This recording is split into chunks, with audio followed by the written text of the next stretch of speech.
pagi Bapak Ibu dan saudara yang kasih Tuhan. Mari dalam salam pagi ini kita akan membaca firman Tuhan di kitab Nehemia pasal yang ketiga.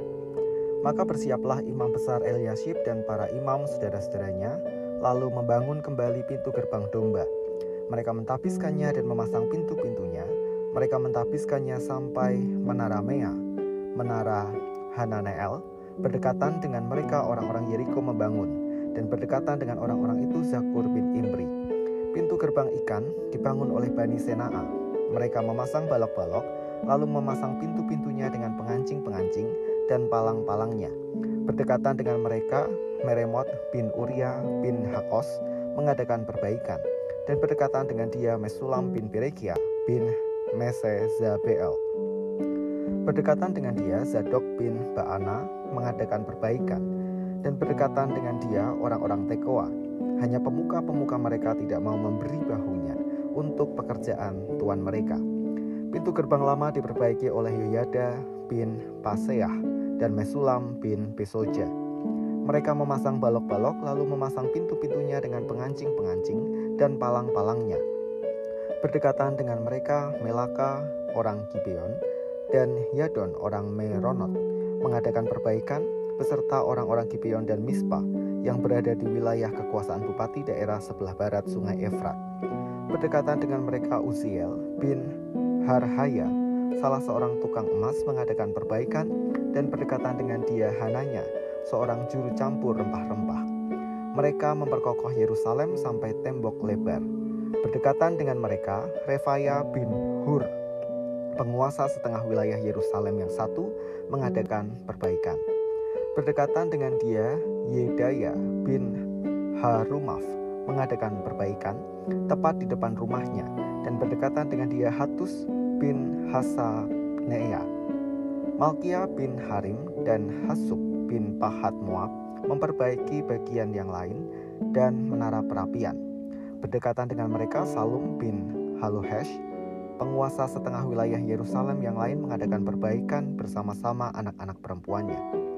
Pintu gerbang Lebak diperbaiki oleh Hanun dan penduduk Zanoah. Mereka membangunnya kembali dan memasang pintu-pintunya dengan pengancing-pengancing dan palang-palangnya. Pula tembok diperbaiki sepanjang 1000 hasta sampai pada pintu gerbang sampah. Pintu gerbang sampah diperbaiki oleh Malkia bin Rekhab, penguasa wilayah Bet-Kerem. Ia membangunnya kembali dan memasang pintu-pintunya dengan pengancing-pengancing dan palang-palangnya.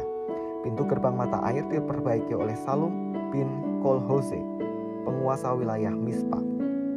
Pintu gerbang itu dibangun kembali, diberinya atap dan dipasangnya pintu-pintunya dengan pengancing-pengancing dan palang-palangnya. Juga diperbaiki tembok kolam penampung air saluran dekat Taman Raja sampai pada tangga-tangga yang menurun dari kota Daud. Di sampingnya Nehemia bin Asbuk, penguasa setengah wilayah Bet-Sur, mengadakan perbaikan sampai di depan pekuburan Daud dan sampai pada kolam buatan dan rumah para pahlawan. Di sampingnya orang-orang Lewi mengadakan perbaikan, yakni Rehum bin Bani, dan berdekatan dengan dia Hasabia, penguasa setengah wilayah Kehila yang satu untuk wilayahnya. Di sampingnya saudara-saudara mereka, yakni Binui bin Henadad, penguasa setengah wilayah Kehila yang lain, mengadakan perbaikan. Berdekatan dengan dia Ezer bin Yesua, penguasa Mispa, memperbaiki bagian yang berikut di depan pendakian ke gudang senjata dekat sudut. Di sampingnya Baruk bin Sabai memperbaiki bagian yang berikut dari sudut sampai pada pintu masuk rumah imam besar Eliasyib. Di sampingnya Meremot bin Uria bin Hakos memperbaiki bagian yang berikut dari pintu rumah masuk rumah Eliasyib sampai pada ujung rumah Eliasyib. Di sampingnya para imam orang-orang dari lembah Yordan mengadakan perbaikan. Di samping mereka Benyamin dan Hasub mengadakan perbaikan di depan rumah mereka. Di samping mereka Azaria bin Maasea bin Ananya mengadakan perbaikan di samping rumahnya. Di sampingnya Binui bin Henadad memperbaiki bagian yang berikut dari rumah Azaria sampai sudut dan sampai penjuru. Palal bin Uzai mengadakan perbaikan di depan sudut dan di depan menara yang tinggi yang menonjol dari istana raja, dekat pelataran penjagaan. Di sampingnya, Pedaya bin Paros mengadakan perbaikan. Sampai ke depan pintu gerbang air di sebelah timur dan di depan menara yang menonjol. Adapun para budak di bait Allah tinggal di Ofel. Di samping Pedaya, orang-orang Tekoa memperbaiki bagian yang berikut. Dari depan menara besar yang menonjol itu sampai ke tembok Ofel. Mulai dari pintu gerbang kuda, para imam mengadakan perbaikan, masing-masing di depan rumahnya. Di samping mereka, Zadok bin Imer mengadakan perbaikan di depan rumahnya. Di sampingnya, Semaya bin Sekanya, penjaga pintu gerbang timur. Di sampingnya, Hananya bin Selemia dan Hanun, anak Zalaf yang keenam, memperbaiki bagian yang berikut. Di samping mereka, Mesulam bin Berekia mengadakan perbaikan di depan biliknya. Di sampingnya, Malkia, seorang tukang emas, mengadakan perbaikan sampai pada rumah para budak di bait Allah dan para pedagang, di depan pintu gerbang pendaftaran, dan sampai pada kamar atas di penjuru. Lalu antara kamar atas di penjuru dan pintu gerbang domba, para tukang emas dan para pedagang mengadakan perbaikan. Bersama-sama membangun. Nehemia setelah mendapatkan izin untuk membangun kembali tembok-tembok Yerusalem, ia menyadari bahwa ia tidak dapat melakukan itu sendirian. Dan pada akhirnya Nehemia mendapatkan dukungan dari banyak orang.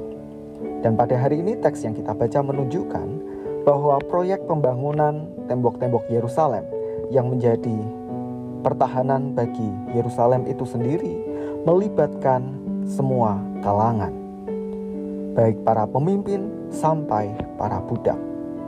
Dari sini kita belajar bahwa ketika umat Tuhan memiliki suatu visi atau kerinduan, maka semua lapisan harus terlibat untuk mengerjakannya.